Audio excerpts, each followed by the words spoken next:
character is also very important, right?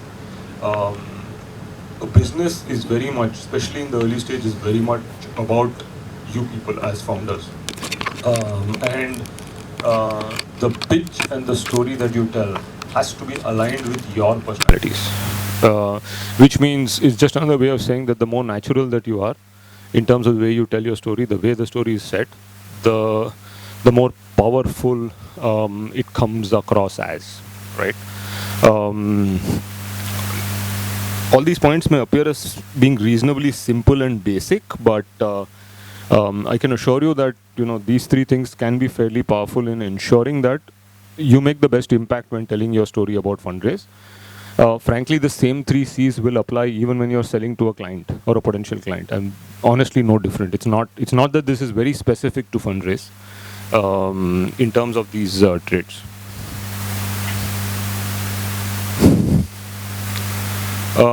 Okay, so like I said, I will share in no in no particular order, and I do mean this to be an interactive session.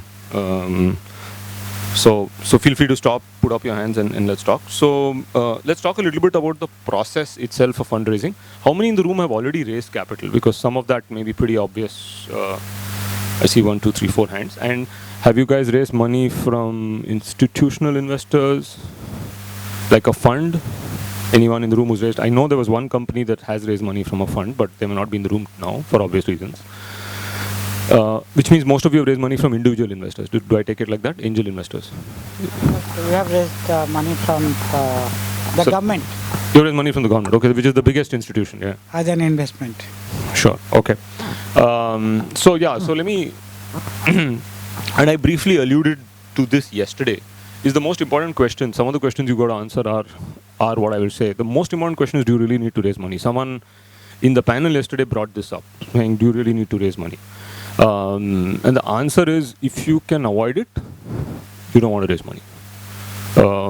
There's no absolute need to raise capital if you are able to sustain the business. If you can sustain the growth that you want to achieve through self-funding, there's no reason why investors like us should exist.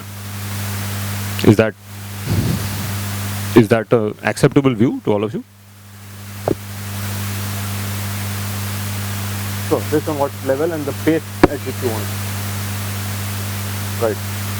Any other views from the people who raise capital? Sure. Which means they're bringing something to the business far more than capital. Yeah. Any other views?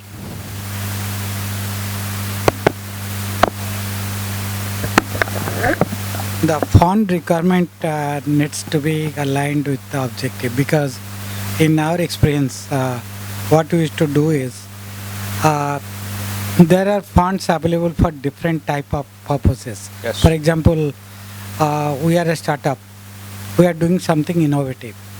We pitch it in the R&D with the different research institutions, like different awards where the innovation gets attracted, gets some funding. So there is, in the cycle, there is a different purpose, and there is a different market for that. Right. So that is how we always wish to pitch. Okay. Thank you. The other important question, now let's just assume that you have decided that you want to raise capital, is that how much do you need to raise? Not just today, but over time, right? That's just an important dimension, because that determines what kind of an investor you want to attract. I was just sitting on a one-on-one with someone who said, hey, we've got a 2 million term sheet, or we're likely to get a 2 million term sheet. I said, you really need 2 million. The numbers didn't stack up to say that this company needs 2 million, right? Chances are sometimes you might be getting 2 million. It doesn't mean that you necessarily have to take that 2 million. Too much capital is a surefire recipe for lots of things going wrong, and you've seen some of the most famous startups going down that direction, right? What kind of return can you generate for your investors? That is a very important question, right? What do you folks understand by that question?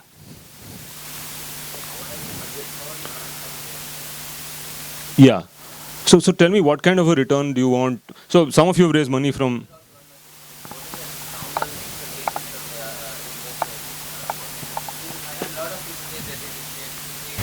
Some say they expect a lot of multiples, and some say a very reasonable. I mean, what is in a trend?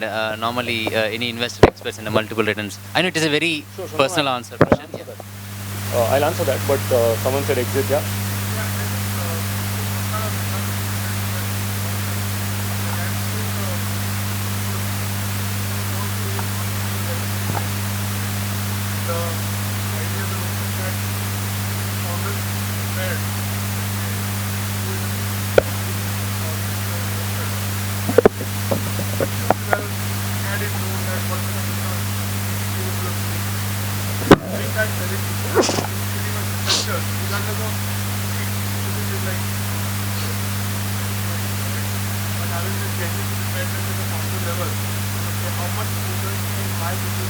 Yeah.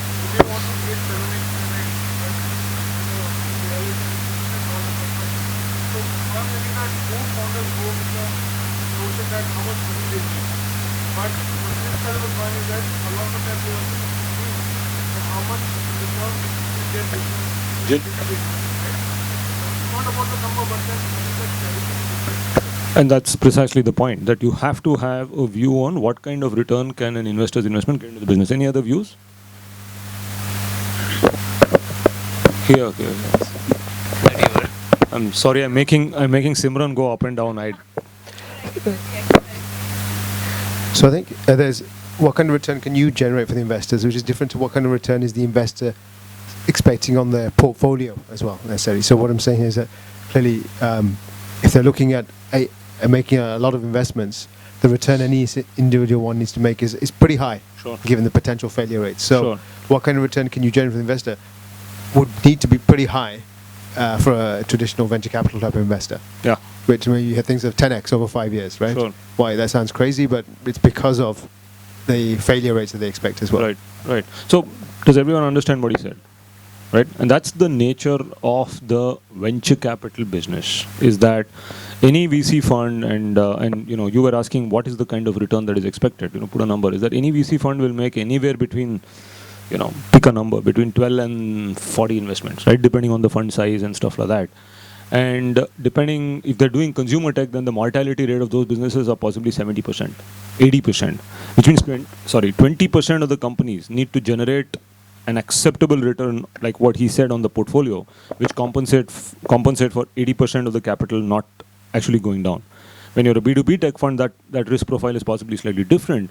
But the point is that if it's a VC fund, and again I'm qualifying if it is a VC fund, then the kind of return they're expecting, like you said, at the get-go from each investment, it should have intuitively and quantitatively be able to support the fact that this can generate a large multiple, whatever is that multiple, right? Each investment should have, so a thumb rule that is followed by funds, I don't know if you've heard this, is each investment should return the capital of the fund. Thumb rule. If I'm a 30 crore fund, there was a smile, I don't know if it's because you agree or whether you heard that before. Or if you think it's stupid, all are fair. So I have a 40 crore fund, or at least I hope to get there, because we're raising and deploying at the same time. So we invest between 1.5 to 2 crores. So each investment should have the ability to generate somewhere 12 to 20x return, right? And that's why I said, when I used the term, I just said this to someone else also, I was saying, this sounds like a great business. It just may not be VC investable, right? And this is once you go through 2-3 rounds, this becomes obvious. But to many people, this is not obvious, right? And a VC saying no, an entrepreneur takes it as if that he's saying that the business will be unsuccessful. Absolutely not. The business might be a great business for a particular set of promoters. It just may not be for a VC, because he or she disagrees with the fact that it can generate that 10x to 20x, or it return the fund, or even more. Different people have different thumb rules, right? But having that awareness is extremely critical, because chances are you will stop wasting half your time trying to chase VC funds. Because I believe half the businesses out there, maybe even more, will not pass this threshold. Because it is a crazy threshold. It's almost unfair on each individual company, right? So my premise to founders when I meet is just impose that test on yourself. You might be saving yourself a lot of time if the answer to your question is, my business doesn't have the capability to generate seemingly does not have the capability to generate that kind of return over a period of time, right? Now, does this mean that only VCs invest only in hyper growth businesses? No, that's not the answer. I mean, there are time frames also involved. There are certain venture capitalists for certain types of business who are willing to wait for like, a significantly longer period of, even if they're not willing to wait, the business takes a significantly longer period of time to generate that kind of investment. How many of you know this company called iRadius out of Hyderabad? One. Are you based from Hyderabad? No. Oh, you're from Hyderabad. You heard of the company too? It's one of the recently entered unicorns in the B2B space. There's only 2 people knew it in the room. Very, very few people are likely to hear that from the room, right? It's a company which has been around for 12 years. I think started in 2006. Raised its first round of capital possibly in 2013 from a seed fund. Raised a second round in 2016. So nothing dramatic about the business. But it delivered what it delivered. Right? So at the outset, did this have the complexion of a business? Now that is where the sophistication or the maturity of the investor comes into play, in being able to judge whether this business also fit that bill or they took a different position on that. Yeah, so I think that is important. I think you're the one who's raised money from India Quotient, right? Yes. So when I was telling them that there's someone who's raised money from a fund. So it's just different. Now, when you raise money from angel investors, now here's the thing which is a little funny about angel investors. Most angel investors have started to behave like VC funds, or they're trying to ask the same questions and can this generate, the kind of return that a VC fund has aspirations to. Though I think as an individual investor, your approach has got to be dramatically different. First of all, you're supposed to be an angel, right? Angel means that you don't ask so many hard questions to yourself and to the business. But also for an individual investor, the kind and the quality of return can be very different. As an individual investor, I would believe that if there is a business that will never give me a great valuation, but can give me a recurring dividend earning stream, I would be happy with that. But unfortunately, all angel investors only look at economic times and then just look at valuations, and they want every investment to have a valuation-based return, right? Now, if you as a business ask yourselves this question and say, hey, I'm not going to be able to generate the kind of return that VC funds want, but you know what? I can generate a lot of cash in this business. I'll never grow like dramatically, but if someone invests 1 crore, my growth projections, I'm reasonably confident that that investor, in terms of share of profit, will take back 15%, 20%, 20%, which means I can give a 20% year-on-year yield to an investor, individual investor. You should be able to assess your business and then be able to pitch this proposition to, let's say, an individual investor who buys into this proposition. Right? Because maybe the guarantee of these cash flows of 20% year-on-year is far more than making this high-risk, deep tech kind of investment. So which is why I think understanding what is your kind of business, how much you need over time, and what kind of return you can generate will actually then answer the question of is your business venture fundable. Then potentially you will answer the question as to what is the kind of investor I need. If let's say your business seems to generate a 20% year-on-year growth, has good profitability and cash flows, but it will never become a $500 million business, that's fine. Go find individuals for whom this appeals. In fact, create a structure where you give them 8% debt. It's like a convertible debt structure. You create debt because you have the cash flows. You can afford to pay that interest. Any disagreements? Please, shoot. And honestly, one of my pet themes is there are thousands of such businesses that never need too much capital, but need working capital to maybe fund 2 salespeople in the US, some inventory, some bench tech strength. I actually think as a fund manager, it's a great opportunity. And God willing, my fund 2 or fund 3 is just going to be around this, because there are tons of such businesses that don't have investors. Right? Where the return profile is not valuation and capital gains. The return profile is cash flows and dividends, which means my investor profile also is going to be different. Right? But besides the one you're trying, is there any other angels or funds like that today? No. So Even I'm not trying that, by the way. That's my point. I don't do this either. I'm still investing in high return. Right now my fund, Arali Ventures is still a regular venture capital fund seeking high returns, just like most other VC funds are. I'm just saying that there is an opportunity for a fund manager, right? And I'm thinking my second fund will definitely have one component in this, because I can also appeal to a different kind of investor. The investor who invests in this kind of an asset class is not the investor who wants the 10x 20x returns, right? Because the guy who wants 10x 20 returns is not interested in this dividend earning cash flow. So just like how I as a fund identify my investors and create differentiated value propositions, what I'm suggesting is entrepreneurs also should this thing. To your question, are there VC funds? No, there are no VC funds who do this. No, not really, which is why I think this is a great opportunity. Don't tell this outside the room, someone's going to flick the idea, right? I think it's a great opportunity. The reason it's not very common is, you got to build a 20-year cash flow. You got to have confidence that the promoter is going to be around, the business is going to be around, because you're betting on recurring cash flows, right? So that's where the risk is higher. There's very little exit potential. You got to stay invested and you got to get cash from the business. So it's not as simple as I'm making it out to be, but I think there is some interesting structuring that can be done. I think some of the other questions to be asked, and for those of you who raise capital, possibly have a sense of how some of these elements come into play, is how you will move from founders of your company to being employees of your company, right? I mean, you will be founders also, but any of you who've seen an employment agreement know that there is vesting, know that, when I first got into the business, I'm not a fund manager by background. I'm a corporate professional who went into the fund management business in 2015. And one of my big learnings was I never heard of vesting. And it really surprised me. I said, really? It's my company, and now suddenly on day one, I own 0% of the company. How many of you folks really found that weird when you heard it for the first time? Now we all know it. Vesting is written. She's nodding, I'm sure. She was shocked when she heard that. You felt the same? Right? It's a bizarre clause. But it's true. I put it also in my agreements. I'm not holy and I'm, this thing. But it makes sense, because what it means is it brings accountability. What it means is you pretty much start from scratch.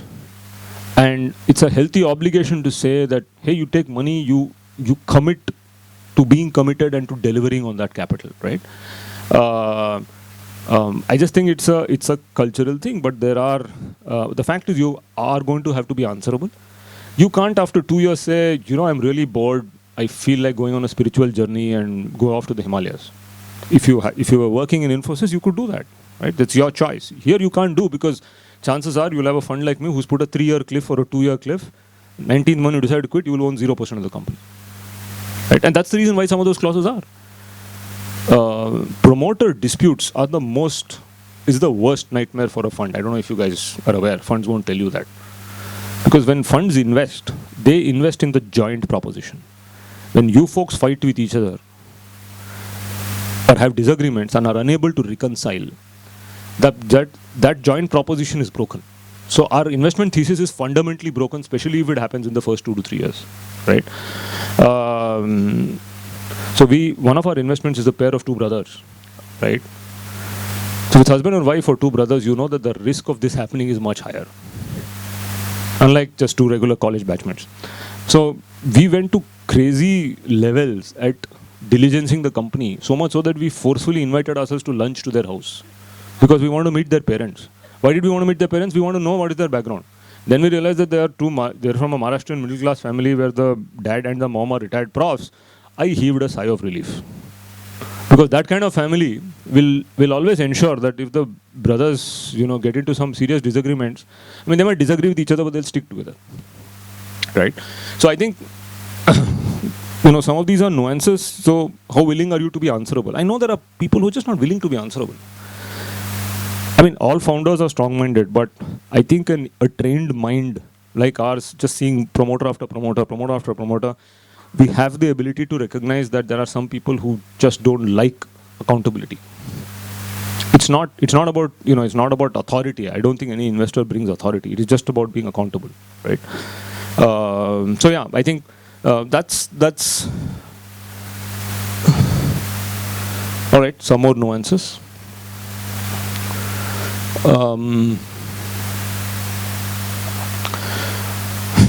like 4 or 5 of you have already raised capital, so you've possibly done this.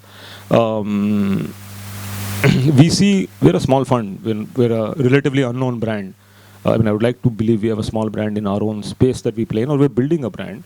But we ourselves we see between 30 and 50 companies a month. We are 2 partners and a 2-person team, right? So 30 and 50 is a pretty substantial number for us. Which means if we see, meaning we either having a call or an initial meeting with 30 to 50 companies, which means what comes through the pipe is about twice of that, which is about 60 to 100 a month, right? And so one is there is just yesterday I was talking about clutter. Someone said, oh, VCs have I don't know how many of you in the panel, someone said VCs have a lot going on. How do you get their attention? I said, no, sorry, VCs don't have a lot going on. This is their core business. They look at companies day in, day out. So it's not that they have a lot going on. They just have a lot coming in, right? And there is clutter. So how do you distinguish, how do you break the clutter? One of the key things is to get your articulation right? What's the problem you're solving? What's the value for customers? You won't believe, day in and day out I have promoters pitching to me. The pitch starts with technology. It starts with machine learning. It starts with architecture. And the bad news, I don't understand most of this. I don't understand architecture. I don't understand scalable architecture. I'm not even a tech person. I'm an accounting graduate, for God's sake. Right? And that's, I'm not saying most investors are like that. You're very sophisticated tech investors. But someone's got to do the homework whom you're meeting. Right? I will bring in a tech guy in my 3rd meeting. First meeting is just me. Right? I have to get comfortable with the person. I've got to get comfortable with the problem they're trying to solve. And many times I go 15 minutes into a call or a meeting and say, listen, just stop. You have to tell me what is the problem you're solving, which industry, what process, which part of the process are you attacking? Right? Because fundamentally you'll realize that finally the products that we are building are solving some problem or addressing some segment or some sub-process of a particular industry. I think having that clarity, it just dumps down the conversation, and it's very important to dump the conversation down. Who's my customer? What's the problem I'm solving? Who's my customer? What's the value that I'm delivering? I think if pitches answer this in the first 2 slides, I think the whole venture capital ecosystem will get a lot more efficient, because you have people with average intelligence on the other side, which is my side, who just can't take in beyond. And then there is this significant clutter, right? Remember, and 1, there is inability to understand, and then 2, there is clutter. Of course, you'll have the odd case where you have a super intelligent person on our side, but that's the odd case, right?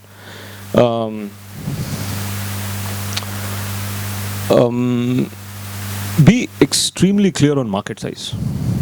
Now, if a VC has to convince himself, we spoke earlier that each investment should have a 10x to 20x return, thereabouts, right? Don't take those numbers seriously. Thumb rule is each investment should return the size of the fund, right? With big funds, that's impossible. Smaller funds like us, we can even aspire to do that. When Sequoia has a 700 million fund, each investment can't return the fund. But one of the biggest questions that the VC is asking himself is, what's the market size? 15 minutes into the conversation, I am already sizing market. I was just with this really interesting company called SignalX. Is the co-founder in the room? SignalX. Okay, cool. So I was meeting Govind, yeah.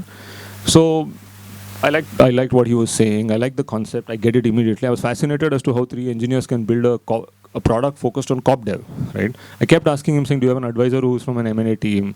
Do you have an investor who's from corp dev? And the answer was no. So it was fascinating. So I like it. I like the idea. I like the space. But then I'm going straight into market size. 20 minutes into the conversation, Govind is still talking. In my head, I'm doing market size. And the guy actually has some very good hold on numbers, 600. There are 2,000 companies in India that are beyond a certain size. 600 of those companies have a corp dev team.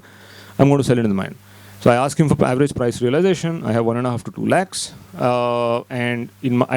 told him, it's not that, I'm not saying anything behind his back. So I told Govind that, I really love this. We have to figure out a way of what is he has a estimated realization of 1.5 to 2 lakhs a month. So that's 20 lakhs a year. If we sell to all 600, that's what is that, a 100 crore business, right? Absolutely great business. Is it VC investable? No. Because that's the market, which means you got to maybe have some global market sale. which means there are some additional features that can take the average realization ARR from 20 lakhs to 50 lakhs, right? Stuff like that. So it's actually very simple when you think from my perspective. It's just what you're saying is what is this market size? How big can it get? Thank you. I'm good. Does that make sense? Because it's kind of a tough topic, market size. Because, the other end of the spectrum, and I'm deliberately going to say that, is you get when you size market top down, that is again very difficult to understand.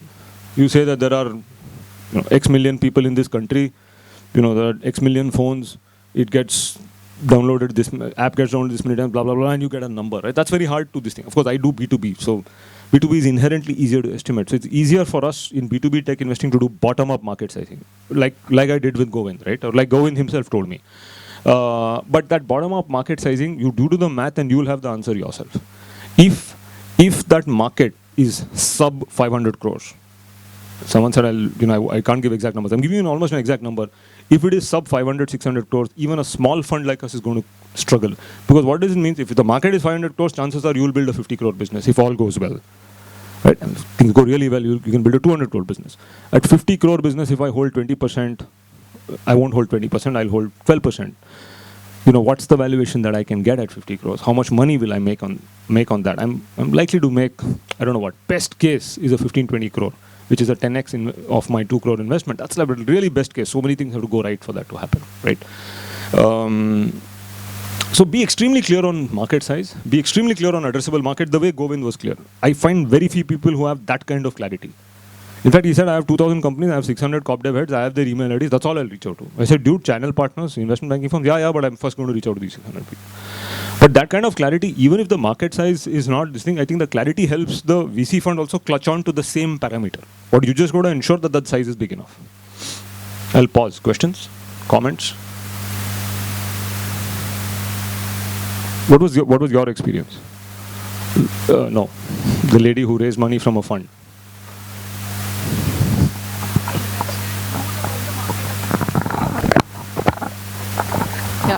So in our case, we are into agri-tech, and for us to raise capital, and especially from tier 1, tier 2 VCs, it was very difficult because they didn't know anything about agri-tech, and for them that learning and making that thesis is a very big deal.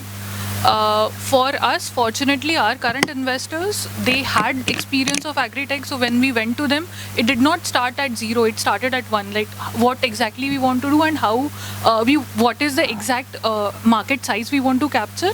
We are not trying to capture the full agriculture in India. We are not trying to solve a problem of the poorest of the poor. But this is a defined market size we have, and this is how we want to target that market size. So actually, that helped us. And that is a problem I face with other investors, because they think that we are trying to solve the full agriculture problem in India, where however we try to point it out, no, like this is a specific set I'm looking at, it becomes difficult for them to understand it.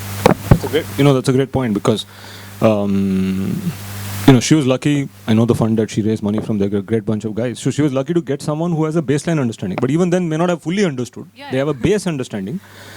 So they are able to then put a frame around what the person is explaining, right? But more than 50% of the time, you're unlikely to have that kind of situation, Yeah, right? With other investors, we face that problem. Like, and what happens then? Basically, that's what, like, they think that we are trying to solve the problem of full agriculture, where we continuously tell that they don't understand our addressable market size. Right. They relate it with full market. Yeah. No, I think that's right. I think investors also should be smart, saying, like, we as a fund have certain areas that we have no clue about, agri being one of them, right? No offense meant. We just no clue about. We said we want to do something on cyber security. Right? We keep seeing companies, beyond a point, we're just not getting it. So now we've said, till we get it, when we're just going to stop seeing cyber security. But there's so much of cyber security, we keep looking at it. But, there are certain areas we say, quantum physics, because we're deep tech, we see stuff around quantum physics where data transmission through light. Said, listen, two accounting grads with even our very strong tech advisory team, finally we have to understand, right? We still have to understand. We may not look below the hood. So I think investors have to be smart. You've got to be smart about figuring out whether the investors get it, right? Because if they don't get it, then they are trying to learn from you, right? And there's nothing wrong. Huh? We all learn from you. I know of promoters who say, "Oh, वो तो साला मेरे से सीख रहा था." Nothing wrong. But you're selling to a client, you're educating him. You're selling to an investor, educate him. But you've got to make a sense: is this guy educatable? Whom are you talking to? Are you talking to the analyst? You don't want to keep educating the analyst. You can do it 1 call, 2 calls. After that, you're saying, what next, right? If you're talking to the partners, yeah, fine, educate him. Bring it to a level where he understands maybe that level 1 which was present in fund. Bring it to that level and then allow them to build a frame around that.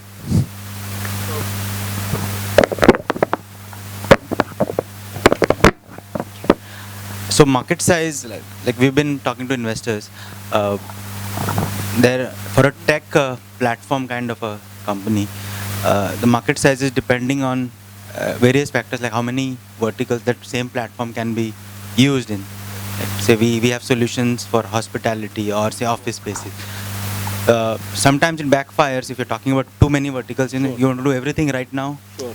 So do you focus on a particular segment and do the sizing and treat that as the market size, or you always, when you're talking to a VC, show the bigger vision of the bigger market size? So the reality is that whatever you say as market size, the VC doesn't trust you. He does his own research, right? So the typical slide I see market side, I'll just say, "Acha, theek hai, let's move, because I'm trying to save time." But if that articulation of market size is sharp, it takes me 10 seconds to figure out if this person is putting market size general bottom up according to Gartner report 50 billion, then I'm done. I'm not looking at that slide. But if it's bottom up and saying, like you said, year 1 my segment is healthcare, year 2 and 3 it is retail, year 4 it is logistics and warehousing. Healthcare, I have 1,000, 400 will buy, this much is my average realization. That slide I pay attention to. So make it simple, make it bottom up, everyone gets it. Problem there is, you could turn around and say, "Rajiv, you just now said size should be big, now you're telling me make it bottom up." So, it won't be that big. That's a balance you will have to live with. But I think there's a way to do that. You show bottom up, manageable numbers for the first 3 years saying, "This is my strategy." And then you kind of just make it, and then you say, "But, here's the big opportunity. It's a 1 billion market." That at least I'm willing to listen, because I'll ignore the right hand side and I'm focused on the left hand side. You've given them a frame of reference, like what she was saying. You've given them level 1 to build on, and then they'll go do their research, come back to you with questions and stuff like that. I think the good investors are those who also share their progressive learning of the sector and the space with you. We always do that, saying, "You know what, we spent 2 weeks reading. This is what we have come up with. हम लोगों को लगता है ये है. What you're saying is this thing. Now tell me, is that correct or not?" Very often investors will come and say, "Yeah, correct," seemingly, and companies will come and say, "Yeah, you're correct." Some cases they say, "No, I disagree. There is this subsegment you have ignored." So I think that's very important. So there's nothing wrong with educating an investor. It's because honestly the reality is you have to educate investors. They don't know as much your space as about you. I don't speak for all VC funds. I speak for about 70% of the VC funds. Right? Large teams, I'm sure, the big marquee names have got a lot of people, and they hopefully have better research and point of view. Differentiation with competition should have a very simple and honest answer. Believe me, if you give a simple and honest answer, you will kill that meeting. It's not easy to have a simple answer, because very often there are competitors. One of the best answers I got from a SaaS company is, "Rajiv, SaaS companies don't have differentiation. There are 25 alternatives if you Google. I can give you another 75. We are possibly the 151st company, but here is how we are going to execute better. We will win on small features and we will win on execution." I didn't invest in the company, but I love that promoter. I still have him on my address book. Right? That's a very simple, honest answer. Because really, in many simple SaaS businesses, there's no differentiation. Ankit, we were talking today.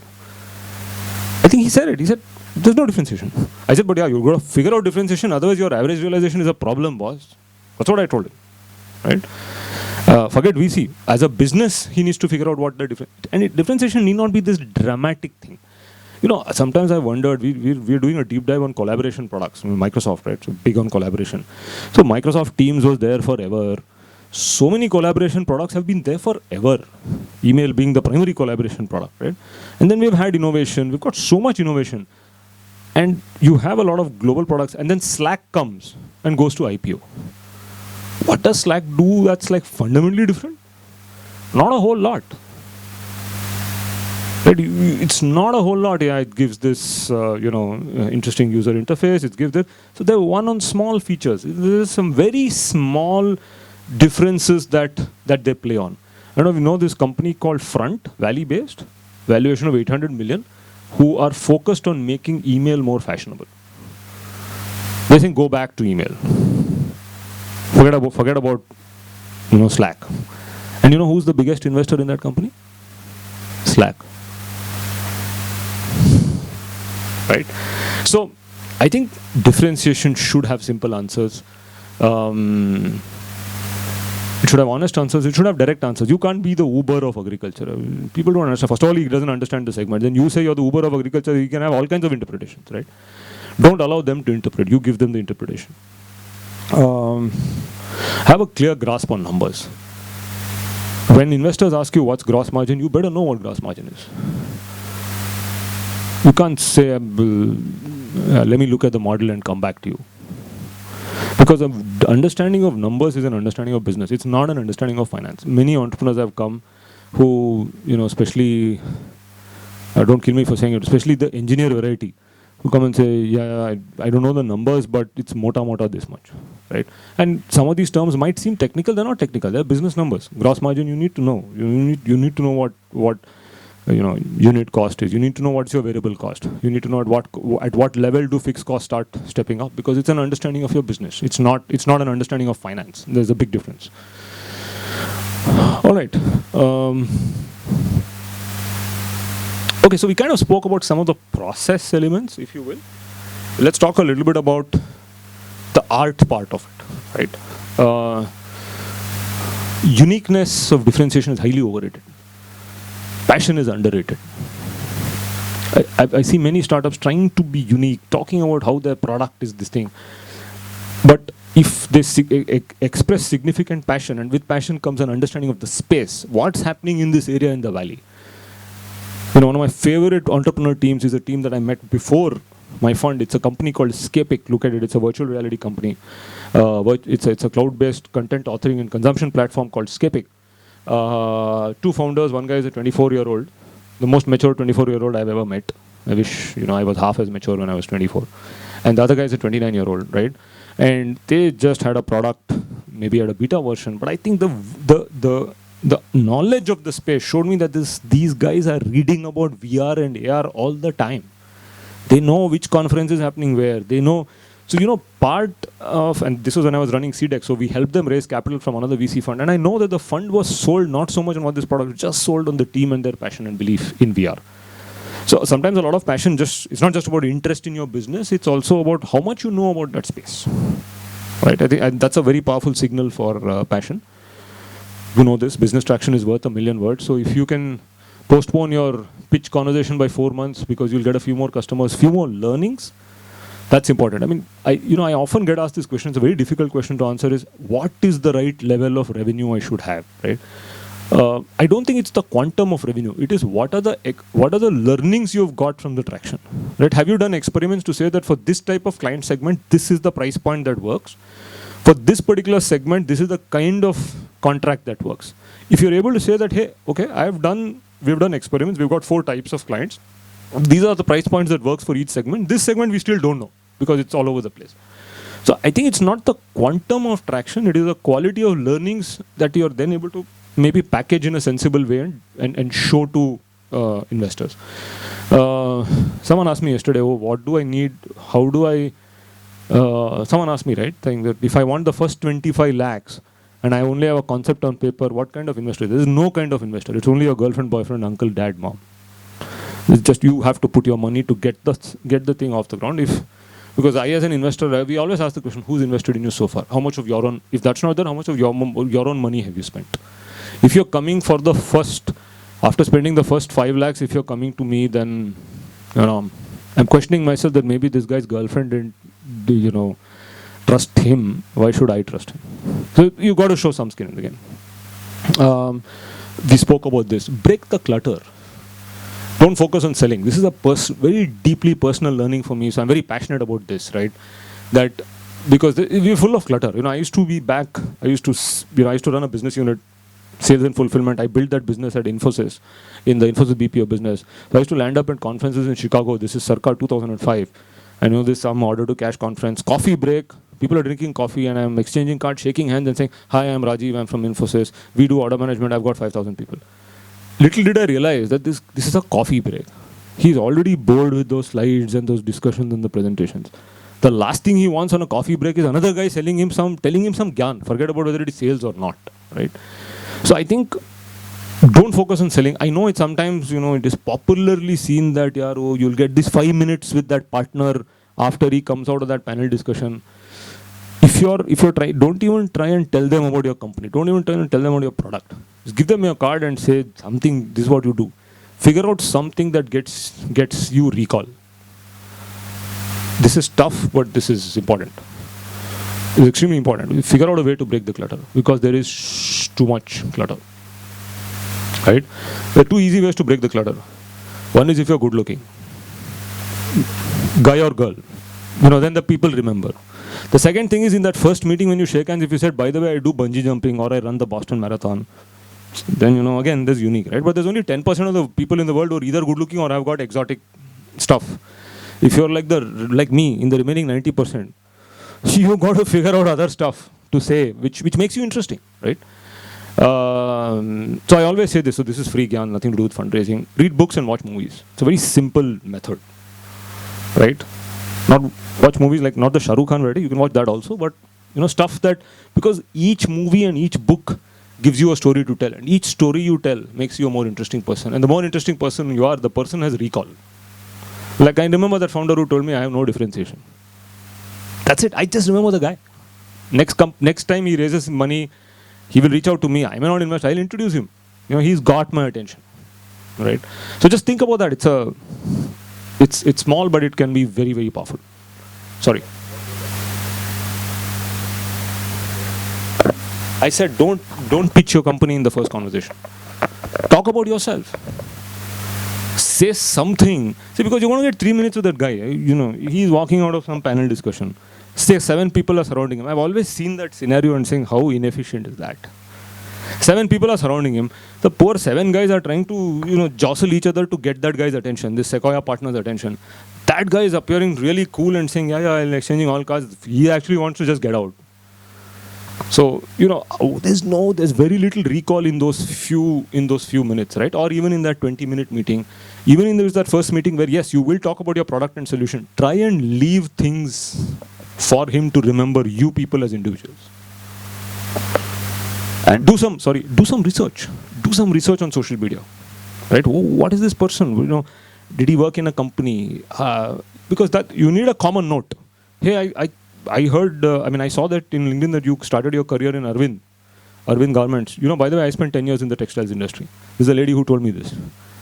And I go, oh, really? What textile industry? And there's a 4-minute conversation where there's something personal that has been exchanged. That's critical. And what happens after that? Then you're nothing. You remember her. I remember you for something other than that product that you're pitching to me. It's not a guarantee for you raising funds. It is just a guarantee for you to break the clutter. That's all. I think I'll just share, Yeah, please. on this context, right? So usually the way I do it when you do NASCOM conference or a CEBIT or something, right? When you run into this situation, 99.9% time, the person is expecting somebody to come and sell him. Okay, so my simple trick away in is basically to do something unexpected. If you are like you said, that there are 7 people walking up to him, that person knows that these 7 people, each one of them is going to come and give him a pitch. So that's the last thing. He might even listen to him, but he will listen in a way that, okay, let's just pass. But if one of the 7 comes up and does something which he's not expecting, so the art is basically, at least in my case, I figured out how do I give him something which is not annoying, still something completely that he's not expecting to hear. And that's probably kind of gives him attention, right? So that's how probably human brain works. So I'll give you an example. So when I was at this conference, it was a family office event, really nice event. I paid a crazy amount of money for that event. Yeah, we also pay. And I got there, and then, it's just tough. High quality guys, there were bigger funds, big family offices. some people from Singapore, family offices. So, I had done my research. I knew the 5, 6 people I have to hit during the day and just exchange cards. So there is one Singaporean gentleman who actually runs a Malaysian family office. First of all, you don't even know whether they understand, when they say something, whether you understand. I was hovering, but people, the big guys were hovering around him. I was not even getting in, right? Because he knew them already. After lunch, I was watching from a distance. And then my moment came when I saw him ask the waiter for something. I just put 2 and 2 together and I realized he's asking him for coffee. Because a lot of people have just habit of right after dinner. And I could sense that guy is saying, hey, it's not part of buffet, sorry, I have to charge you. That was going on, right? So I stepped in and said, hey, Mike, you're looking for coffee, is it? He said, yeah, how do you know? I said, I can sense people when they need coffee. I am one. I am going for a cup of coffee. Do you want to join? He says, yes, great. Where do we need to go? I said, follow me. I'll let you know. So I went, had coffee with him. We exchanged stuff, exchanged business cards. And towards the end, I said, hey, this is what I'm doing, by the way. If you're interested. He says, oh, Port Perfect. It's one of my first few trips to India. I want to learn, blah, blah, blah. 3 months later, I meet him in Singapore. I've still not got his money. But I have lined him up for Fund 2. May not be for Fund 1 because I'm a first-time fund manager. Just like how they tell you have no traction, I also don't have traction. But building relationships is critical. No conversation is useless, right? I don't want this conversation to be like a sales 101 because that's also something I'm passionate about. Okay. Be capital centric, not valuation centric. Be clear on what the money you want. Someone met me. Is Ishit in the room? No, he's not. He's very focused. He doesn't want my session. He spoke. He has a conversation where he has a 33% term sheet. He wants 25%. I said, 8%? Larger scheme of things. You have a term sheet for 10 crores. What are you hankering for this 8% about? I think the millions of Medium blogs and all these startup things have completely clouded startup founders are saying, hold on to every % of equity. It's good. Of course you hold on to equity. Don't give it to the investors. But, take a step back. Be capital centric. You need that money to move on. If you don't have a competitive situation, just lump that 5, 6, 8% here and there and move on. It's not worth the pain. Because if the company really goes well, you won't make 100 crores, you will make 80 crores. If the company goes bust, you will make 0. Irrespective of whether it's 25% or 33% dilution. That's the difference that you're dealing with. You will make 20% less than a lot of money, or you will make no money in both situations, right? Just on that one, Yeah. because even when I talk with VCs or the funds that call like India Quotient and others, what we talk is, this is the money we want, this is what we want to do. When they ask us the question, so what's your valuation? We said, valuation is your game. Sure. And this is the money we want, this is what we want to do. But then they say, no, we would want to so much more percentage. While we are also comfortable giving it, it becomes a roadblocker later on, genuinely. So is there anything that we can add? We're saying we're happy with this, but if this comes for the next round, then we need to work on this gap. Is there anything like that can be done? Honestly, it's it's really how the landscape is shaping for you, right? If you think you have one person has made an offer, if you think a second offer is coming, you just keep that person on hold till the second offer comes. If you have a sense that the second offer is going to take 3-4 months, honestly, you make your call. You tell him, of course, saying, hey, I would prefer a little bit of flexibility. We want to do this. Give your rationale and all of that. But I always say, there's one investor on the table. If the terms you don't like, take the deal because it's the only investor on the table. If there's more than one investor, then then you figure out what's the best investor. Then chemistry, everything comes into play.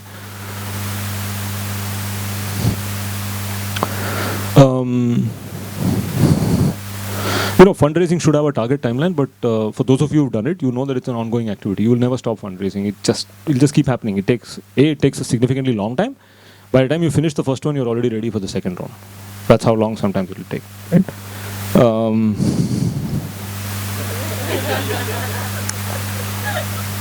That can be just morale sapping. Because all of you are building good businesses. And then suddenly you see what you think is a stupid business that gains 20 million from this Japanese investor.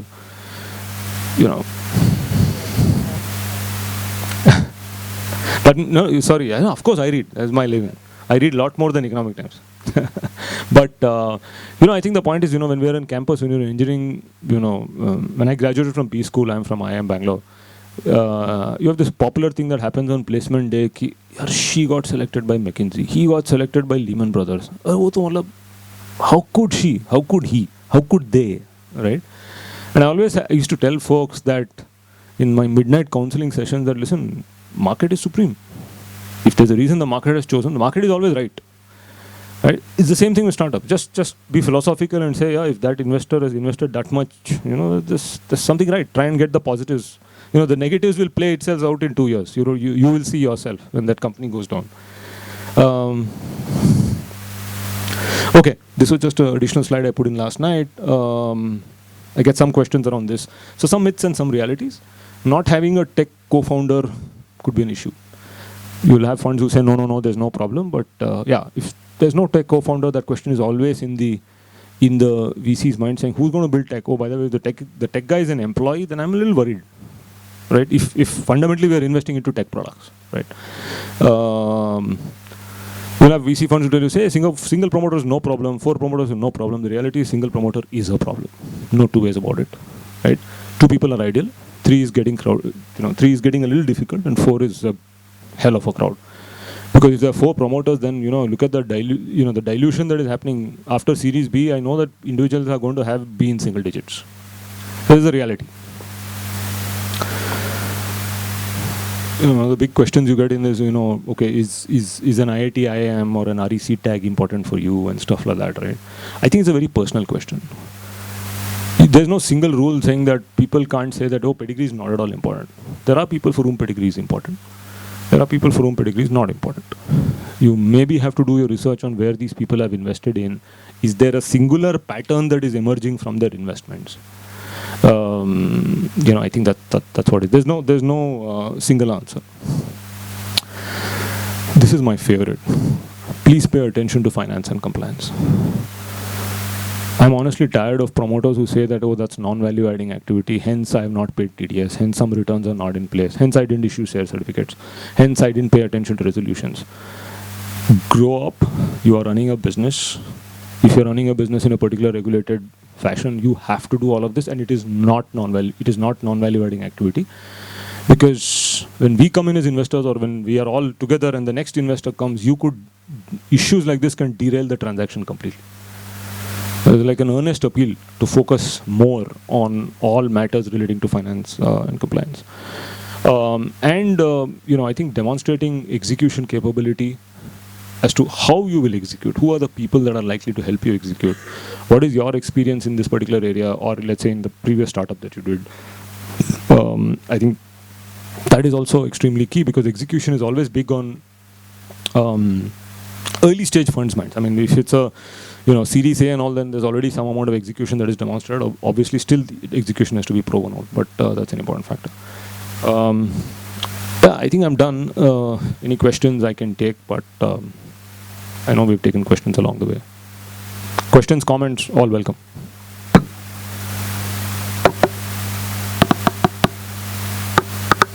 Cool. Okay.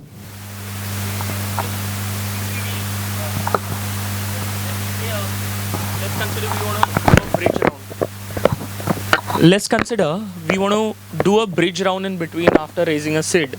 Okay. And after raising a seed round, okay, we say that we want to raise a bridge round before we reach Series A or whatever it is.